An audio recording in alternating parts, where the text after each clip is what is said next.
Kada policija u Rio de Janeiru u Brazilu zapleni pakete kokaina i svežnjeve marihuane, na njima često nalazi verski simbol Davidovu zvezdu.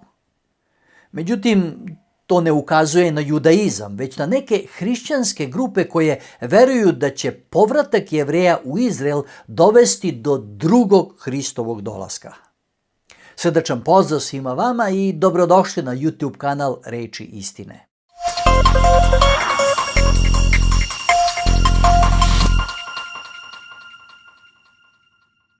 Banda koja prodaje ovako označenu drogu je prava treća komanda, jedna od najmoćnijih kriminalnih grupa u Riju, čiji pripadnici su poznati kako po uklanjanju protivnika, tako i po fanatičnom evangelizmu. Oni su preuzeli kontrolu nad grupom od 5 favela na severu grada, koja je sada poznata kao područje Izrael, nakon što je jedan od njihovih vođa, kako veruje, doživeo Božje otkrivenje.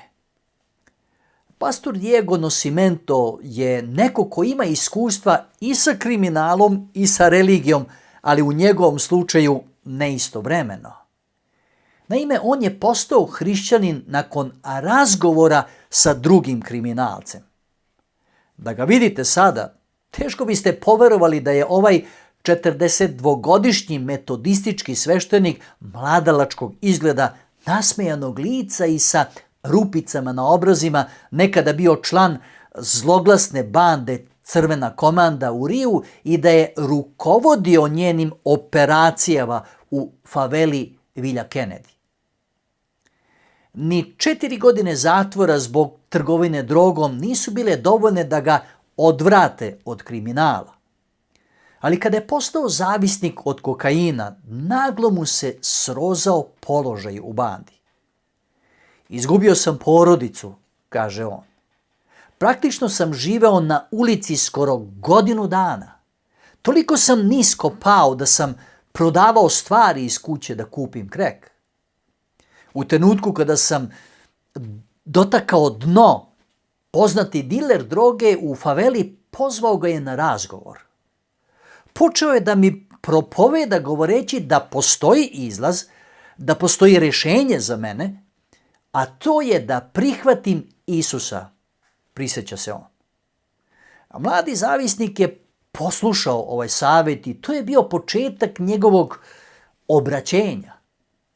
Danas, kao pastor Nascimento, on i dalje provodi vreme sa kriminalcima, ali sa onima u zatvoru kojima pomaže da preokrenu život, baš kao i on sam što je uradio. Iako ga je na pravi put izveo razbojnik, smatra da su zločini iz verskih ubeđenja sami po sebi kontradiktorni. Ne smatram ih evangelističkim vernicima, kaže on. A smatram da su to ljudi koji idu pogrešnim putem, ali imaju strah od Boga jer znaju da je Bog taj koji čuva njihove živote. I onda zaključuje: nemoguće je pomiriti to dvoje. Ne možete biti i evangelista i razbojnik. Ako neko prihvati Hrista i sledi biblijske zapovesti, on ne može prodavati drogu. Kristina Vitao, profesorka sociologije na Državnom univerzitetu Fluminense u Riju, kaže da siromašne zajednice u gradu dugo žive pod opsadom kriminalnih bandi i da to sada utiče na njihovu versku slobodu. A ljudi drugih veroispovesti u području Izrael ne mogu javno da praktikuju svoju veru. A nije preterivanje, kaže ona, ako govorimo o verskom progonu u ovom regionu. Vitao kaže da kriminalci ponekad ispisuju poruke na zidovima poput Isus je gospodar ovog mesta. Marcio de Jagun, koordinator za religiozna pitanja u Riju, kaže da ovo brzo postaje nacionalni problem. Ovo ne bi trebalo nazivati narkopentekostalizmom, kaže on. Više volim da to zovem narkoreligijom. Dozvolite mi da prokomentarišem ovu vezu između kriminala i religije. To otvara široku i kompleksnu temu koja se može razmatrati iz različitih perspektiva. Evo nekoliko tačaka koje bi mogle biti relevantne. Prvo, moralni principi i religija. Religije obično nude set moralnih vrednosti koje služe kao vodič u ponašanju i donošenju odluka. Zato religije uglavnom osuđuju nasilje, krađu, prevaru i druge oblike kriminalnog ponašanja, a sleđenje religioznih principa može u velikoj meri doprinijeti smanjenju kriminala u društvu. U tom smislu, religija se često doživlja kao faktor koji može smanjiti kriminalnost jer pruža etičke smernice koje podstiču pozitivno ponašanje. Drugo, kontekst kriminalnog ponašanja. Ipak, veza između kriminala i religije nije tako jednostavna. Neke osobe koje se identifikuju kao religiozne mogu biti umešane u kriminalne aktivnosti zbog drugih socijalnih, ekonomskih i psiholoških faktora. Na primjer, siromaštvo, obrazovne prilike, stres ili traume mogu igrati značajnu ulogu u tome šta motiviše pojedinca na kriminalno ponašanje bez obzira na religijske norme. Treće, religijski ekstremizam. Religija može biti iskorišćena kao opravdanje ili čak motivacija za kriminalne akcije. Primjeri religioznog ekstremizma i nasilnih organizacija koje koriste religiju kao masku za svoje političke ciljeve, kao što su terorističke grupe, ukazuju na opasnost kada religija postane izgovor za nasilje. Četvrto, religija kao faktor rehabilitacije. Religija može igrati pozitivnu ulogu u rehabilitaciji kriminalaca. Mnoge verske zajednice pružaju podršku zatvorenicima kroz programe koji im pomažu da se ponovo integrišu u društvo, kao i da se bave svojim prošlim delima kroz duhovnu refleksiju i pokajanje. Peto, socijalni i kulturni faktori. Važno je napomenuti da je povezanost između kriminala i religije često specifična za kulturni i društveni kontekst. U nekim društvima religija ima značajan uticaj na svakodnevni život i ponašanje, dok u drugim može biti manje uticajna na smanjenje kriminala. U zaključku bih rekao da veza između kriminala i religije nije jednostavna i jednosmerna. Iako religija često nudi smernice koje mogu smanjiti kriminal, neke druge sile, na primjer socijalne, ekonomske, političke, i one igraju ključnu ulogu u oblikovanju ponašanja pojedinca i društva. Međutim, za mene je suštinski važno pitanje, kada se već spominje religija, kakav stav je Isus Hristos imao prema kriminalu? Podsjećam vas na izjavu profesorke Vitao koja kaže da razbojnici ponekad ispisuju poruke na zidovima poput Isus je gospodar ovog mesta. Kada bi Isus zaista bio gospodar tog mesta, kako bi se ponašao i kako bi učio ljude da postupaju? Božji stav prema zlu i zločinu svake vrste je jasno izražen u njegovom zakonu. A Isus je više puta uzdizao taj zakon kao moralni standard. Ali treba razlikovati Božji stav prema zločinu od njegovog odnosa prema zločincu. Stav Isusa Hrista prema svakom čoveku, pa i prema kriminalcu, na osnovu onoga što nalazimo u njegovim učenjima i delima u Novom Zavetu, bio bi duboko ukorenjen u principu ljubavi, oproštenja, pomirenja, ali i poštovanja ljudskog dostojanstva. Isus je propovedao ljubav prema bližnjem, čak i prema neprijateljima, i zalagao se za pomirenje i duhovnu transformaciju ljudi. U vezi sa kriminalom mogu se izdvojiti neki ključni aspekti njegovih učenja. Prvo, ljubav i oproštenje. Isus je često isticao važnost ljubavi kako prema prijateljima, tako i prema neprijateljima.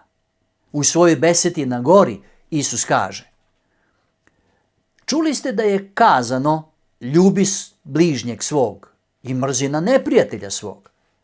A ja vam kažem, ljubite neprijatelje svoje, blagosiljajte one koji vas kunu, činite dobro onima koji na vas mrze i molite se Bogu za one koji vas gone. Isus poziva svoje sledbenike da vole svoje neprijatelje i mole se za one koji ih progone. Ovo podrazumeva duboko oproštenje i razumevanje, što bi moglo da se primeni i na ljude koji su počinili kriminalna dela. Drugo, pokajanje i duhovni preobražaj. U mnogim situacijama Isus je pokazao saosećanje prema grešnicima, ali ih je i pozivao na pokajanje, pružajući im priliku za promenu života. Na primjer, Isus je oprostio ženi uhvaćenoj u preljubi i rekao joj: idi i više ne greši. Dakle, Isus nije samo osudio loša dela, već je težio duhovnoj obnovi i preobraženju, verujući da je moguće promeniti unutrašnje stanje srca i tako sprečiti kriminalno ponašanje. Treće je zakon i milost. Isus je poštovao Mojsijev zakon, a njegov odnos prema tom zakonu je bio veoma zanimljiv. S jedne strane, kao da je još pojačavao snagu zakona. Pogledajte tekst u Matejevom evanđelju. Čuli ste kako je kazano starima: ne čini preljube. A ja vam kažem da svaki koji pogleda na ženu sa željom već je učinio preljubu u srcu svojemu. Ali sa druge strane, često je ukazivao da Božja milost može da oprosti svaki prestup zakona. Marko 3:28: zaista vam kažem, svi gresi oprostit će se sinovima čovečim, čak i huljenje na Boga, makar kakva bila. U njegovim učenjima milost i saosećanje prema grešnicima imali su prioritet. Četvrto je pomirenje i rehabilitacija. Isus je bio posvećen pomirenju kako sa Bogom, tako i među ljudima. On je pozivao na obnovu zajedništva, čak i sa onima koji su prekršili moralne norme, verujući da je svakome moguće pružiti šansu za duhovnu obnovu.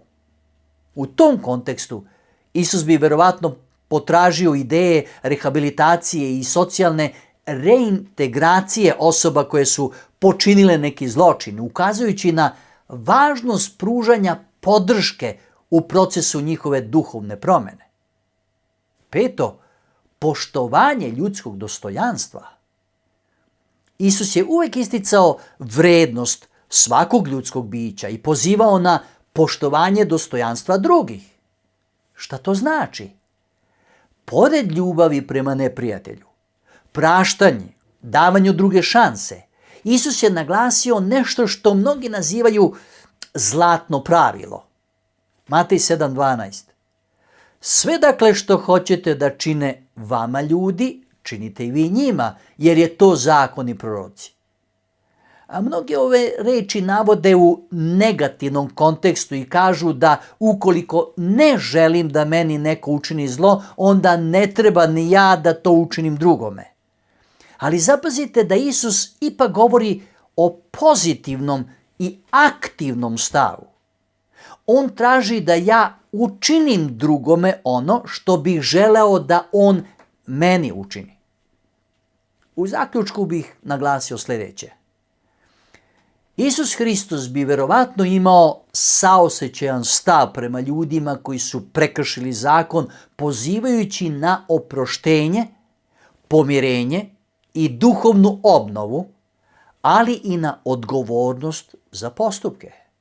S druge strane, pozvao bi svakoga da bude pokrenut ljubavlju prema bližnjem i čini mu dobro, jer je i on tako činio.